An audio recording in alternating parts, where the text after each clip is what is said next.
everyone, I'm Ladli and welcome back to my another mini vlog. তো কেমন আছো সবাই? আশা করি সবাই ভালো আছো।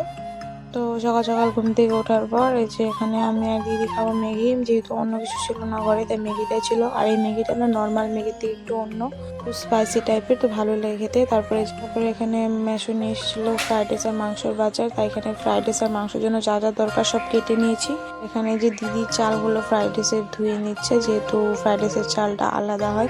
তারপরে যে এখানে আমি মাংস টংস ভালো মতন ধুয়ে সব মশলা যেহেতু কড়াই ছিল সেগুলো ভালো করে মেখে নিচ্ছিলাম। মাংসটা মেখে রান্না করলে আর কি আমার কাছে বেশি টেস্টি লাগে, তো আমি আগে মেখে রেখে দিই আধা ঘন্টার মতন, তারপর আর কি রান্না করি। তো এই যে এখানে আমি ভাতটাও বসিয়ে দিয়েছি আর সাইডে বসিয়ে দিয়েছি মাংস, ওদিকে মাংসটাও কষানো হচ্ছে। আর এই যে এদিকে আমার ভাতও বসানো হয়ে গেছে। করলে আর কি দুটোই তাড়াতাড়ি হয়ে যায় আর বেশি সময় লাগে না।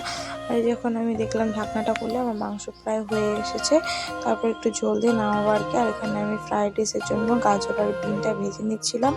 পরে যে রান্নার পরে সব কিছু একদম ভালো মতন সাজিয়ে নিয়েছি, ফ্রাইড রাইস, মাংস আর স্যালাড। তো আজকে ব্লগটা এইটুকুই, টাটা গাইস।